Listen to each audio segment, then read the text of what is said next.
तो ये कन्वोकेशन का पार्ट 2 वीडियो है जिसमें हम लोग आज बताएंगे आपको कि AKTU के VC डॉक्टर प्रदीप कुमार मिश्रा जी ने क्या बताया जो बच्चे डिग्री ले रहे थे बीटेक के उनके लिए। तो आइए देख लेते हैं उनकी जो ब्लेसिंग्स हैं, उनका जो कन्वोकेशन मैसेज था सभी स्टूडेंट्स के लिए और जितने भी लोग वहाँ पे प्रेजेंट थे उन सब के लिए। तो बहुत ही अच्छी एक मोटिवेशनल स्टोरी भी उन्होंने शेयर करी थी। आइए देख लेते हैं कि वो क्या है। बहुत बहुत धन्यवाद महोदय इस विस्तृत जानकारी के लिए। सो परम श्रद्धेय देवमूर्ति जी, और आज कन्वोकेशन के दिन, दीक्षांत के दिन उपस्थित यहाँ पर हमारे छात्र और छात्राएं, मैं आपसे बात करने यहाँ आया हूँ और ब्लेसिंग्स देनी है मुझे, और कुलगुरु होने के नाते ये मेरा कर्तव्य बनता है कि मैं आपको आशीर्वाद दूं। वाइस चांसलर कुलपति जो होते हैं किसी इंस्टीट्यूशन के कुलगुरु ही होते हैं, तो मैं कुलगुरु की भूमिका में हूँ। सारे गुरुओं के बीच में शायद सबसे वरिष्ठ गुरु, इसीलिए शायद कुलगुरु की संज्ञा दी जाती है।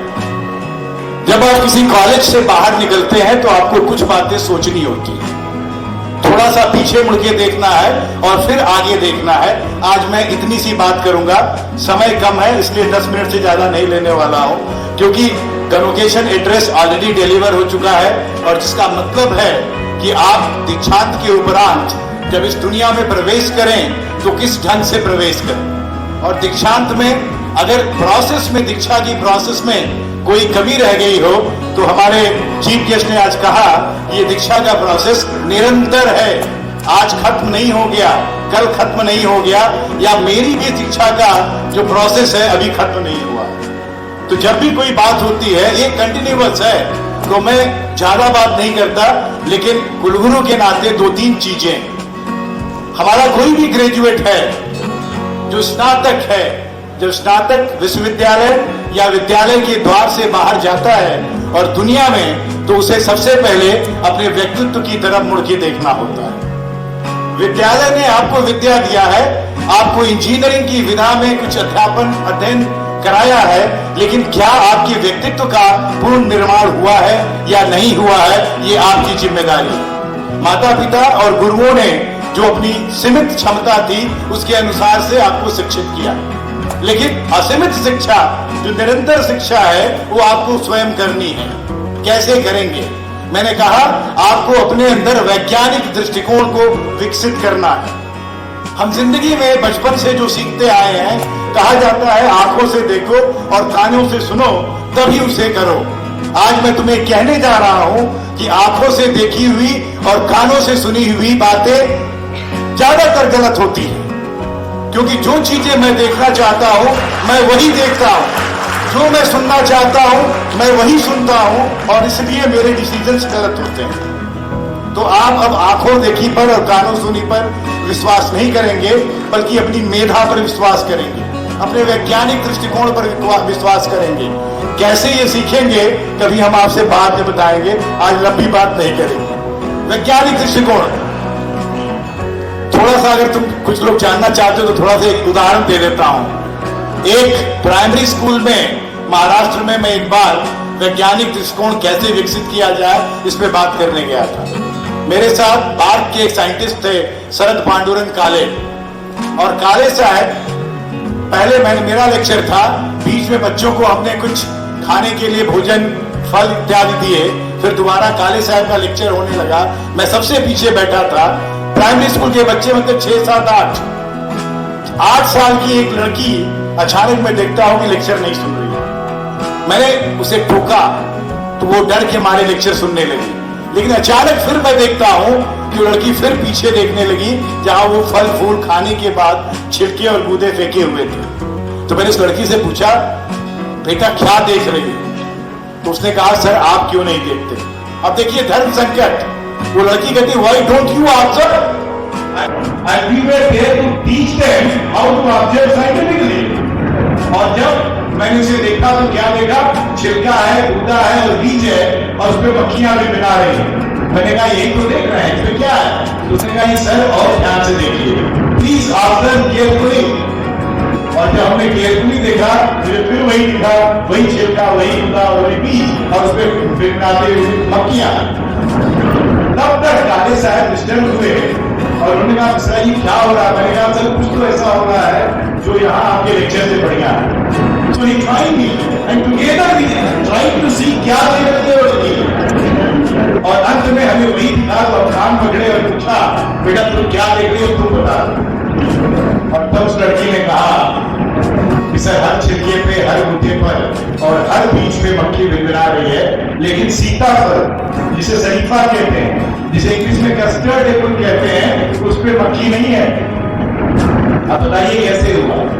हमने फल देखे, उसने आम, केला, संतरा और सीताफल अलग अलग करके देखा, डिसेक्ट करके, और जब सैंपल को बाहर की लेबोरेटरी में भेजा गया तो उसमें इंसेक्ट रिपेलेंट मिला और वो पेटेंट हो गया लड़की के नाम पे। तो साइंटिफिक ऑब्जर्वेशन से एक एग्जाम्पल। दूसरा, आप सेल्फ एक्सप्लोरेशन करो, दिन भर जो भी करो, शाम को बैठो 5 मिनट अकेले बैठो और सोचो कि जो किया उसका परिणाम क्या है। और आप देखेंगे कि कई बार ऐसी चीजें होती हैं कि हम गलत करते हैं और वो बाद में रियलाइज करते हैं। अगर आप मेडिटेट करोगे तो आपको रोज पता चलेगा। अगर मुझे पहले पता होता कि मैं एक अच्छा शिक्षक हो सकता तो मैं 5-6 साल इंडस्ट्री में न बता। मैंने कैरियर शुरू किया, रुड़की से बीटेक किया तो लगा यार इंजीनियर हो गया तो इंजीनियर बन जाए। नेवर थॉट, आप भी नहीं जानते हो कि क्या पढ़ लिया और क्यों पढ़ लिया। इसलिए समय समय पर इसका पुनर्अवलोकन करते रहें। तीसरी चीज जल्दी जल्दी कर लूं मैं, फ्रस्ट्रेशन होते रहना चाहिए जिंदगी में। अगर आप फ्रस्ट्रेट नहीं हो रहे हो इसका मतलब जिंदगी में कुछ बड़ी गलती हो गई, कहीं जिंदगी में परेशानी बहुत बड़ी आने वाली है। क्योंकि जब चैलेंजेस होंगे लाइफ में तो आप फ्रस्ट्रेट होगे और जब फ्रस्ट्रेशन को एडॉप्ट करोगे तो आपकी पर्सनालिटी निखर कर सामने आएगी। ये बहुत जरूरी चीज है। फ्रस्ट्रेशन को कैसे लें उस पर डिपेंड करता है। एक फ्रस्ट्रेशन एक रिलेशन हाइपोथेसिस है। फ्रस्ट्रेशन मतलब हम कुछ करना चाहते हैं, हम फेल हुए, हमने फिर अपनी पर्सनालिटी को देखा, उसको इंप्रूव किया, फिर ट्राई किया और अल्टीमेटली हम सक्सीड करेंगे। तो ये तरीका है जिसको आपको सीखना है और लास्ट में पर्सनालिटी इंप्रूव करते रहें। लेकिन देश को क्या जरूरत है? तो आज हम फिर ex president APJ Abdul Kalam को याद करते हैं, जिनके नाम से ये मेरा विश्वविद्यालय है, हमारा विश्वविद्यालय है। उनकी सोच थी कि 2030 तक भारत विश्व गुरु होगा और आज 2022 में मैं बैठा जब बोल रहा हूँ अभी भी हम विश्व गुरु बनने से बहुत दूर है। क्या कमी रह गई उसको हमें सोचना होगा। 2001 पुणे साइंस कांग्रेस, चूंकि आज कन्वोकेशन है, एग्जाम है, तो मैं वही बात करूंगा जो रिलेवेंट हो।